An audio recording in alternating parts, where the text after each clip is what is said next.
तुमची काही इच्छा झाली मस्त गरमागरम खाण्याची तर असे इथे मस्त बटाटा कांदा भजी आपण बनवणार आहोत। बघू शकता तुम्ही कशी अशी क्रिस्पी आणि टेस्टी भजी आता आपण इथे बनवायला घेणार आहोत। हॅलो, द स्पायसी कढई या चॅनलवर तुमचे खूप खूप मनापासून स्वागत। आज आपण इथे बटाटा कांदा अशी भजी बनवणार आहोत। कांदा आणि बटाट्याची भजी खूप टेस्टी लागतात, तुम्ही बनवून बघा। आपण आता इथे बनवायला घेऊया। इथे आपण असा बटाटा किसून घ्यायचा आहे। इथे आपला बटाटा किसून झालेला आहे। आपण इथे कच्चाच बटाटा घेतलेला आहे। आपण इथे एक कांदा असा उभा चिरून घेतलेला आहे, तो इथे टाकून घेतलेला आहे। इथे आपण एक बटाटा असा किसून घेतलेला होता, तो पण इथे टाकून घेतलेला आहे। इथे आपण आलं, लसूण, हिरवी मिरची आणि कोथिंबीर, थोडेसे जिरे हे आपण असं आरडभरड खलबत्त्यात कुटून घेतलेले, ते एक चमचा इथे टाकून घेतलेले। एक चमचा वरून इथे धनेपूड टाकून घेतलेली, हळद टाकून घेतलेली एक चमचा छोटा भरून, अर्धा चमचा वरून इथे तिखट टाकून घेतलेले, थोडासा ओवा हातावर कुस्करून इथे टाकून घेतलेला आहे। चवीनुसार इथे मीठ टाकून घेतलेलं आहे। इथे मी 4 कढीपत्त्याची पानं अशी हातावर तुकडे करून टाकून घेतलेले। इथे कोथिंबीर टाकून घेतलेली आहे।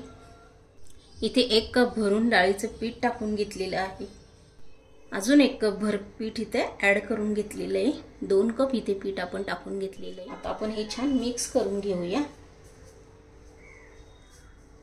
इथे आपण अजून एकही पाण्याचा थेंब यूज केलेला नाही। बटाटा ओलसर असतो, कांदाही ओलसर असतो, त्याच्यामुळे इथे थोडंसं पाणी सुटलेलं असतं, त्याच्यातच आपल्याला आता हे छान मिक्स करून घ्यायचं हे पीठ। इथे तुम्ही बघू शकता पण आहे त्या पिठामध्येच सर्व बटाटा आणि कांदा मिक्स करून घेतलेले आहे। इथे आपण एकही पाण्याचा थेंब यूज केलेला नाही आहे। तुम्ही अशी भजी नक्की बनवून बघा। इथे आपलं पीठ छान मस्त भिजवून झालेलं आहे। इथे गॅसवर कढई ठेवलेली, कढईमधलं तेल आपलं तापून झालेलं आहे। आता आपण इथे भजी सोडून घेऊया। हे असं पीठ घ्यायचं आपण हातात, अशी गोल गोल इथे आपल्याला भजी अशी सोडून घ्यायची। तर सावकाश सोडायची, तेल गरम आहे। भजी तुम्ही बनवून बघा, खूप टेस्टी लागतात। इथे आपली सर्व भजी सोडून झालेली आहे। इथे सावकाश भजी अशी सुट्टी करून घ्यायची, एक एक करून आपल्याला ही अशी सावकाश, तेल खूप गरम असतं,